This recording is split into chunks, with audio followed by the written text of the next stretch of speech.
शाम ढलने लगी थी। तालाब के हिलते पानी में पेड़ों की लंबी छाया भी नाचने लगी थी। तालाब के किनारे बैठी विनीता अपनी सोच में गुम थी। वह 2 दिन पहले ही लखनऊ से वाराणसी अपनी माँ से मिलने आई थी, तो आज शाम होते ही अपनी इस प्रिय जगह की ओर पैर अपने आप बढ़ गए थे। अरे वीनू! इस आवाज को विनीता पीछे मुड़कर देखे बिना पहचान सकती थी कि कौन है। वह एक टके से उठ खड़ी हुई, पलटी तो सामने आशीष ही था। आशीष बोला, कैसी हो? कब आई? 2 दिन पहले, वह स्वयं को संभालती हुई बोली। तुम कैसे हो?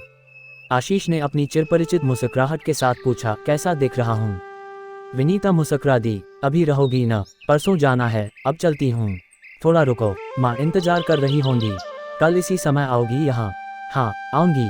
तो फिर कल मिलेंगे। ठीक है, कहकर विनीता घर चल दी। घर आते समय विनीता का मन उत्साह से भर उठा। वही एहसास, वही चाहत, वही आकर्षण, ये सब सालों बाद महसूस किया था उसने। रात को सोने लेटी तो पहला प्यार जो आशीष के रूप में जीवन में आया था याद आ गया। याद आया वह दिन जिस दिन आशीष के दहेजलोभी पिता के कारण उनका पहला प्यार खो गया था। इसके बिना विनीता ने एक लंबा सफर तय कर लिया था। कैसे जी लिया जाता है पहले प्यार के बिना भी, ये वही जान सकता है जिसने ये सब झेला हो। विनीता का मन अतीत में कुलाचे भरने लगा। आशीष के पिता ने एक धनी परिवार की एकमात्र संतान दिव्या से आशीष का विवाह कराकर अपनी जिद पूरी कर ली थी, और फिर अपने माता पिता की इच्छा के आगे विनीता ने भी एक आज्ञाकारी बेटी की तरह सिर झुका दिया था। बेल जल्दी सूख जाती है, उसे लगता है दिन ब दिन तरक्की की सीढ़ियां चढ़ता नवीन घर में भी अपने को अधिकारी समझने लगा है और पत्नी को अधीनस्थ कर्मचारी। उसकी हर बात आदेशात्मक लहजा लिए होती है, फिर चाहे वे अंतरंग पल ही क्यों न हो। आज तक उसके और नवीन के बीच भावनात्मक तालमेल नहीं बैठा था। नवीन के साथ तो तसल्ली से बैठकर 2 बातें करने के लिए भी तरस जाती है वह। उसे लगता है जैसे उनका ढीला पड़ गया प्रेम सूत्र बस औपचारिकताओं पर ही टिका रह गया है। नवीन मन की कोमल भावनाओं को व्यक्त करना नहीं जानता। पत्नी की तारीफ करना शायद उसके अहम को चोट पहुंचाता है। विनीता को अब नवीन की हृदयहीनता की आदत सी हो गई थी। अतीत और वर्तमान में विचरते हुए विनीता की कब आंख लग गई पता ही न चला। कुछ दिन पहले विनीता के पिता का देहांत हो गया था। अगले दिन सिद्धि को मां के पास छोड़कर विनीता थोड़ी देर में आती हूँ कहकर तालाब के किनारे पहुंच गई। आशीष वहां पहले से ही उसकी प्रतीक्षा कर रहा था। उसके हाथ में विनीता का मनपसंद नाश्ता था। विनीता हैरान रह गई, पूछ बैठी, तुम्हें आज भी याद है? आशीष कुछ नहीं बोला, बस मुस्कुरा कर रह गया। विनीता चुपचाप गंभीर मुद्रा में एक पत्थर पर बैठ गई। आशीष ने विनीता को गंभीर मुद्रा में देखा तो सोच में पड़ गया कि वह तो हर समय हर जगह हंसी की फुहार में भीगती रहती थी। सपनों की तितलियां, चाहतों के जुगनू उसके साथ होते थे, फिर आज वह इतनी गंभीर क्यों लग रही है? क्या इन सालों में उसकी हंसी, वे सपने, वे तितलियां सब कहीं उड़ गए हैं? फिर आशीष ने उसे नाश्ता पकड़ाते हुए पूछा, लाइफ कैसी चल रही है? ठीक ही है, कहकर विनीता ने गहरी सांस ली। ठीक ही है या ठीक है, दोनों में फर्क होता है, जानती हो ना। उदास क्यों लग रही हो? विनीता ने आशीष की आंखों में झनका। कितनी सच्चाई है, कोई छल नहीं। कितनी सहजता से वह उसके मन के भावों को पर उसकी उदासी को समझकर बांटने की कोशिश कर रहा है। अचानक विनीता को लगा कि वह एक घने मजबूत बरगद के साए में निश्चिंत और सुरक्षित बैठी है।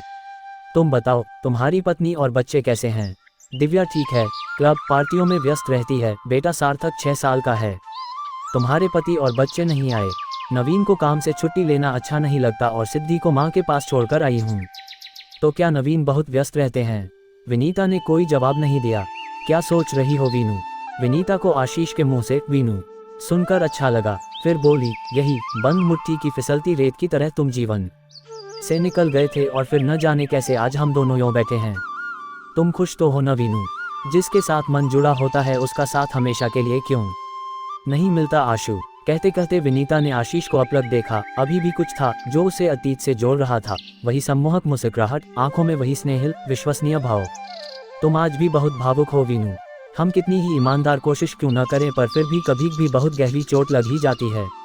लेकिन तुम्हारा और नवीन का रिश्ता दुनिया का सबसे मजबूत रिश्ता है, ये क्यों भूल रही हो? रिश्ते मन के होते हैं पर नवीन के मामले में न जाने कहाँ सब चुक सा रहा है। आज विनीता आशीष से मिलकर स्वयं पर नियंत्रण न रख सकी। उसने अपने मन की पीड़ा आशीष के सामने व्यक्त कर ही दी। आशु, नवीन बहुत प्रैक्टिकल इंसान है। हमारे घर में सुख सुविधाओं का कोई अभाव नहीं है, लेकिन नवीन भावनाओं के प्रदर्शन में एकदम अनुदार है। एक रूटीन सा नीरस जीवन है हमारा। हम दोनों के साथ बैठे होने पर भी कभी भी दोनों के बीच कोई बात नहीं होती। वैसे जीवन में साथ रहना, सोना, खाना, पारिवारिक कार्यक्रमों में जाना सब कुछ है, पर हमारे रिश्ते की गर्मी न जाने कहाँ खो गई है। मैं नवीन को अपने मन से बहुत दूर महसूस करती हूँ। अब तो लगता है नवीन और मैं नदी के दो किनारे हैं जो अपने बीच के फासले को समेट नहीं पाएंगे। आज पता नहीं क्यों तुमसे कुछ छिपा नहीं पाए, पर हमें फिर भी उस फासले को पार कर उनके पास जाने की कोशिश करनी होगी वीनू। अब तकलीफ नहीं होती, क्योंकि दिव्या के अहम के आगे मैंने हथियार डाल दिए हैं। उसे अपने पिता के पैसों का बहुत घमंड है और उसकी नज़रों में मेरी कोई हैसियत नहीं है, लेकिन इसमें मैं कुछ नहीं कर सकता। इन स्थितियों को बदला नहीं जा सकता। हमारा विवाह जिससे हुआ है, इस सच को हम नकार नहीं सकते। नवीन और दिव्या जैसे हैं, हमें उन्हें वैसे ही स्वीकार करना होगा। उन्हें बदलने की कोशिश करना मूर्खता है। बेहतर होगा कि हम उनके अनुसार स्वयं को ढाल लें, वरना सारा जीवन कुर्ते खींचते और बहस में ही गुजर जाएगा। लेकिन क्या ये समझौता करने जैसा नहीं हुआ? समझौते में खुशी व प्यार कहाँ होता है? आशीष से विनीता की उदासी देखी नहीं जा रही थी, अतः उसे समझते हुए बोला, समझौता हम कहाँ नहीं करते वीनू। ऑफिस से लेकर अपने मित्रों, पड़ोसियों, रिश्तेदारों के साथ हर जगह, हर मोड़ पर हम एडजस्ट करने के लिए तैयार रहते हैं, और वह भी खुशी खुशी। तो फिर इस रिश्ते में समझौता करने में कैसी तकलीफ जिसे जीवन भर जीना है?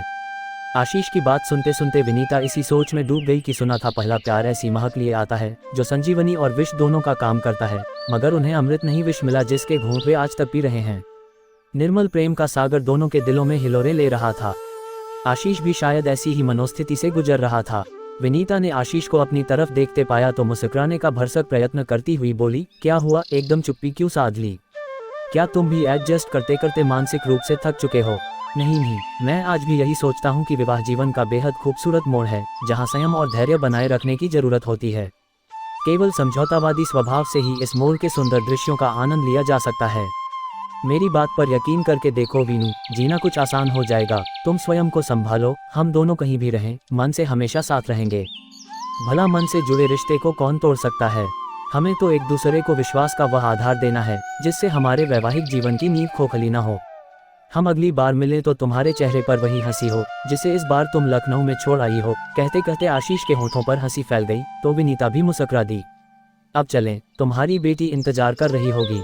अगली बार आओ तो बिना मिले मत जाना। आशीष हंसा। दोनों अपने अपने घर लौट गए। आशीष के निश्चल निर्मल प्रेम के प्रति विनीता का मन श्रद्धा से भर उठा। घर लौटते विनीता ने फैसला कर लिया कि वह नए सिरे से नवीन को अपनाएगी। वह जैसा है वैसा ही। प्रेम करने, समर्पण करने से कोई छोटा नहीं हो जाता। वह एक बार फिर से अपने बिखरे सपनों को इकट्ठा करने की कोशिश करेगी। मन में नवीन के प्रति जो रोष था वह अब खत्म हो गया था।